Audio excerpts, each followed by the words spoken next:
Welcome to PwC Pulse, a podcast to provide insights to help you solve today's business challenges. I'm Tim Ryan, PwC U.S. Chair and Senior Partner, and I'll be today's host.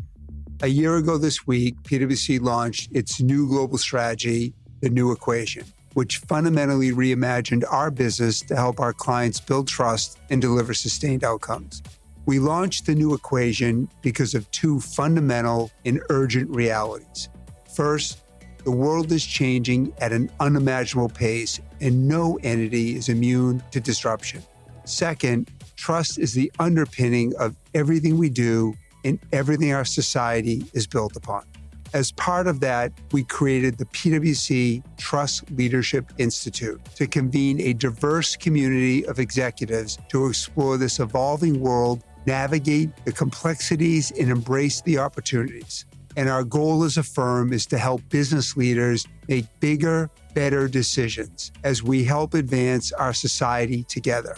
On this podcast, we'll look to do just that through timely discussions with top business leaders, providing valuable insights to help you solve today's business challenges. With that, I'm thrilled to welcome our first ever guest, Carol Tomé. Carol is the CEO at UPS. She was named the CEO of the 114-year-old company in March of 2020, 1 week before the COVID-19 outbreak became a global pandemic. She officially stepped into her role in June.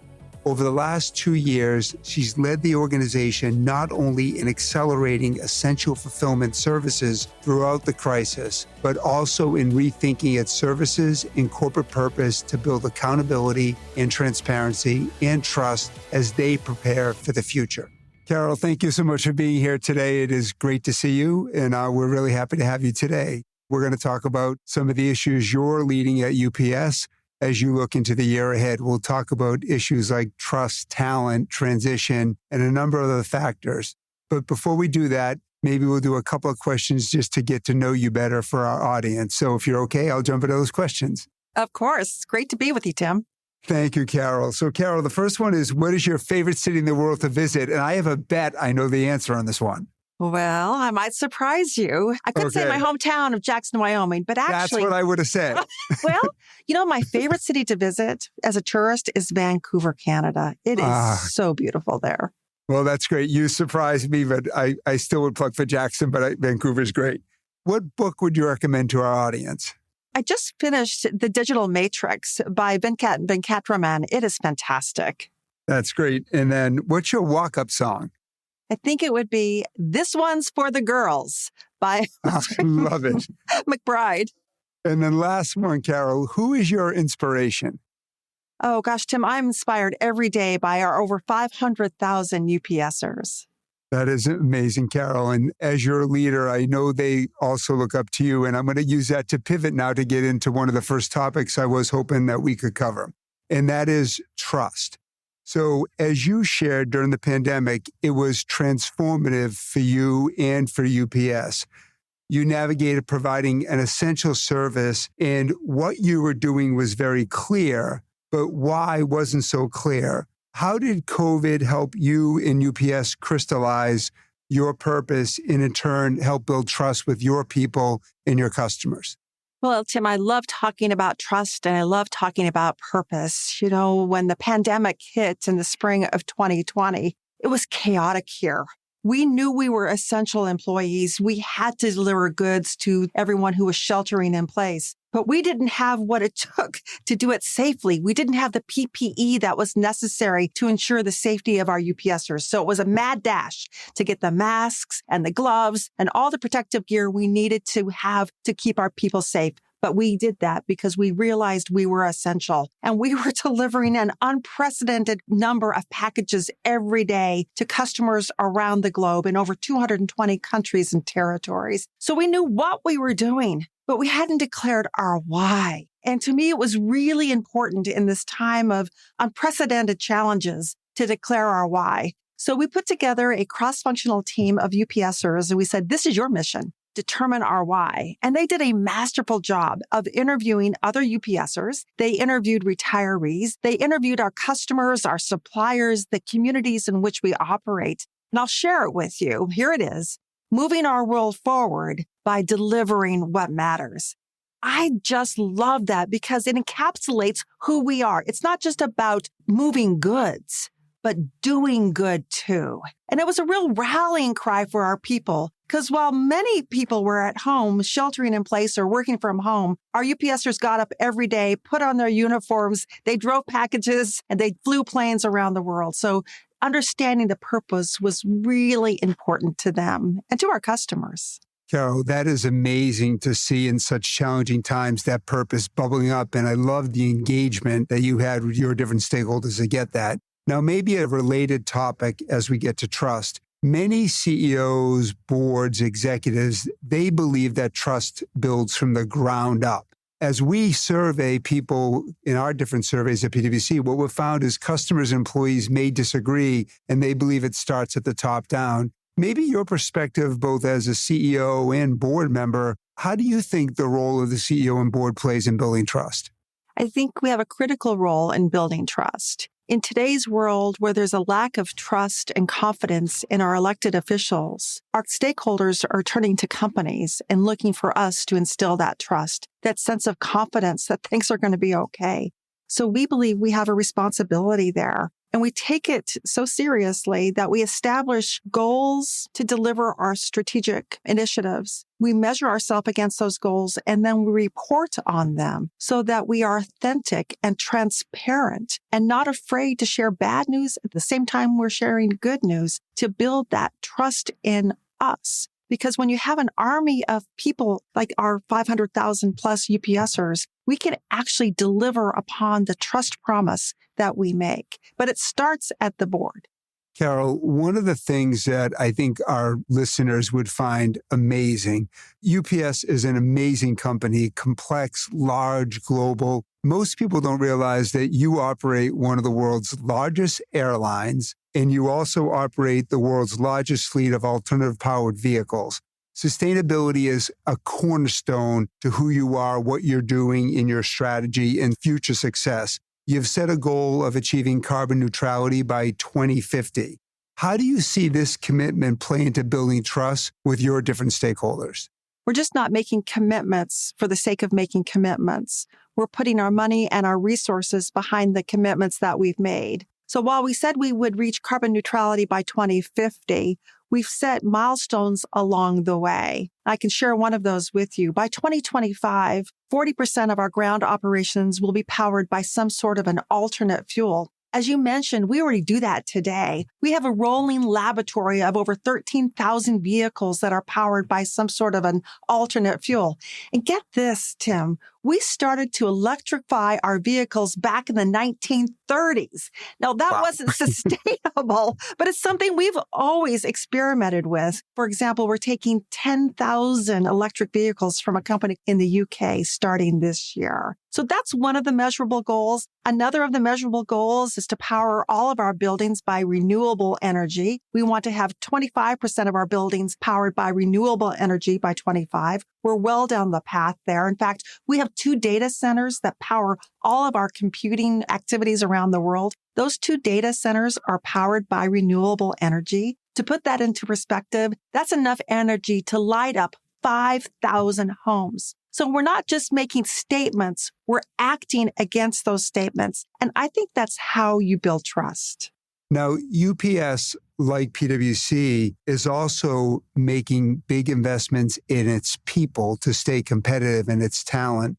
One of the areas that our world is changing and transitioning is around digital, and the world is becoming digital. How have you approached digital transformation at UPS, and what do you see going forward?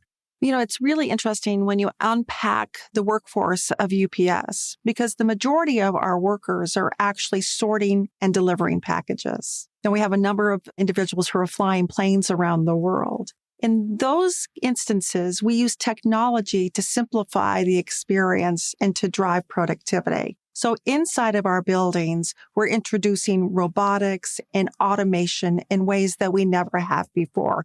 which is really exciting for anyone who's working on those projects because you get to work with robots, right? So it's a very cool place to work. You might think of us as a trucking company, but actually we're more of a technology company when you think about the automation and robotics that we're introducing into our network. For the people who are in the corporate office, who are working on strategy or marketing or sales or the customer experience, we've really deemed that we need to lift our digital fluency. We've had a pretty good track record of creating a digital experience that is seamless and frictionless. But I would say the fluency of the team broadly isn't where it needs to be. So we've invested in that in a major way. In fact, we put together a 2-week digital fluency training program with a university here in Atlanta. And I have to tell you, I won't train anybody unless I personally go through the training. So I didn't go through 2 weeks. I went through an abridged form of the training. It was awesome. It was fantastic. So we've got our second cohort that will be graduating from this training program this week. The feedback has been terrific. So we will put the top of the house, the top 150 leaders through the digital fluency training. And then we're going to take it lower into the organization because I think it is the way of the future. And if anybody's confused by this,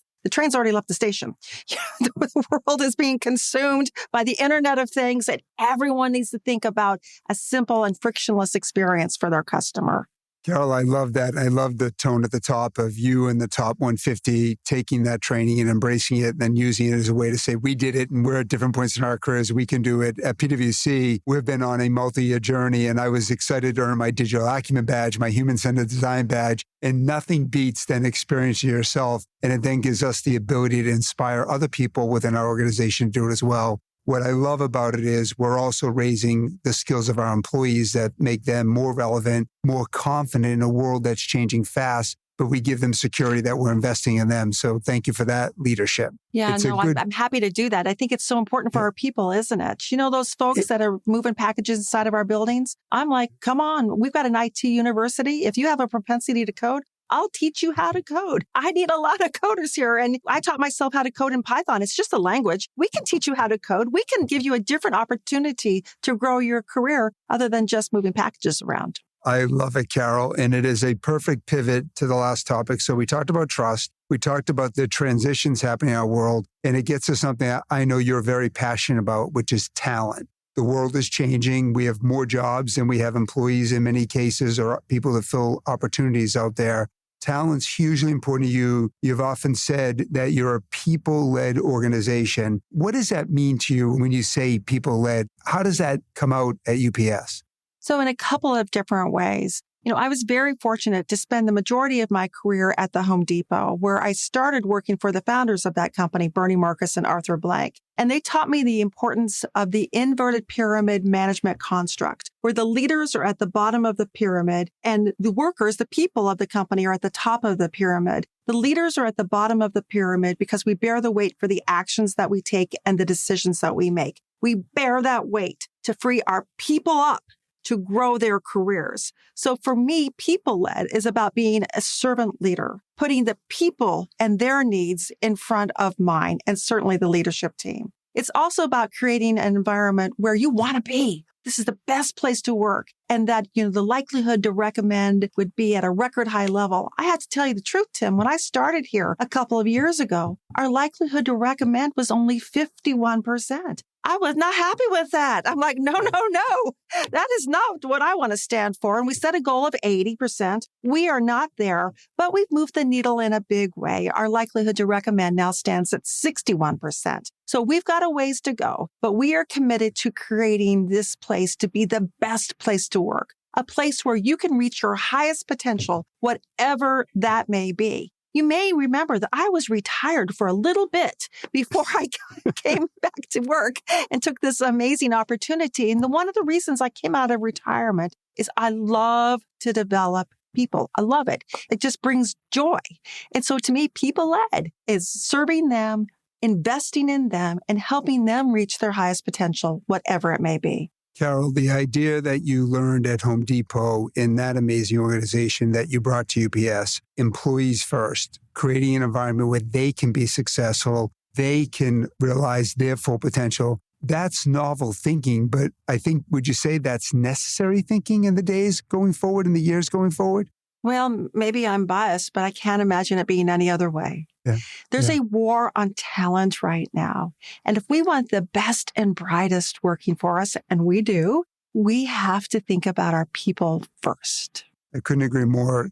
Brings me to another thing I know you're passionate about, the idea of delivering what matters. What does that mean for employees in this concept of impactful jobs? How do you think about that at UPS? Yeah, for sure. We're working on some really interesting things. As I mentioned, we're working on robotics. We're working on enterprise data strategy. We're working on the UPS digital delivery, which is sort of investing on the edge and disrupting ourselves. I mean, we're working on some really cool things. So that's part of having an impactful job, but there's more to it. It's about giving back. It's about making a difference in the communities that we serve. I am so proud of our UPSers who volunteer of their own time to give back to the communities we serve around the world. That could be providing mentoring or supporting educational programs for youth at risk to planting trees. I mean, our people are engaged in the community because that gives them joy. It makes their lives richer. We also are proud of our philanthropic efforts. We have a foundation. It's been with us for now 70 years. And through the foundation, we're focused on health and humanitarian efforts, on economic empowerment, on local engagement, and then, of course, on the planet. And that helps enrich your job, too, when you know the company that you work for is giving back of its money, not just of its time. So we're super proud of that. And one of the things that we were most proud of during the pandemic is we have a commercial healthcare logistics business, and we delivered a lot of vaccines commercially, but we also delivered a lot of vaccines philanthropically and delivered vaccines using cool technology like drones in parts of the world like Rwanda. If that doesn't give you joy, if that doesn't make your job feel like it's more impactful, well, I don't know what does. Carol, it's amazing. And I know when I had a chance to visit you in Atlanta, I thanked you and your 500,000 employees for the work that you did during the pandemic. But I want to say it again as well, because it is tremendous. You get chills up your spine because that is purposeful, which brings me to my second to last question. Many talk about purpose and organization. Talent strategies are evolving and developing. Why is it so important for employers to evolve their talent strategies to bring purpose to the forefront for their employees? Like, why? It's how you get the best out of people. We all need to declare our personal purpose. And I talk to the team a lot about, what will your tombstone read? Now, that's an interesting question because many of us, like me, I won't have a tombstone, but we talk about it a lot. What do you want your legacy to be? What do you want it to be? And when you declare it, how can we help you get there?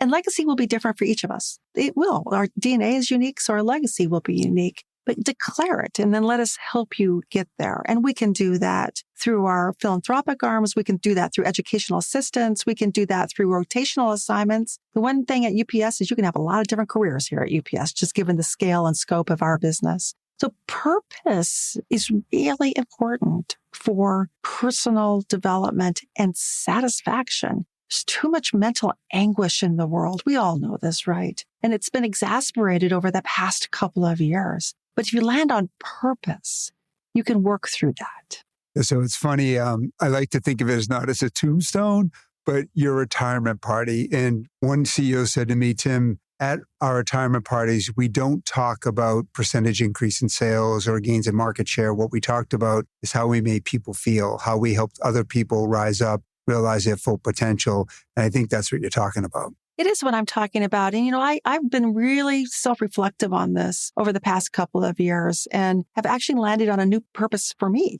And I'll share it with you. It's lead to inspire, serve to create, give to remain. Because I'm like, why am I here? Why did I come out of retirement? Why am I here? But it's pretty clear.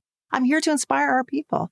I'm here to create and invest in them and create leaders. And I'm here to give to remain.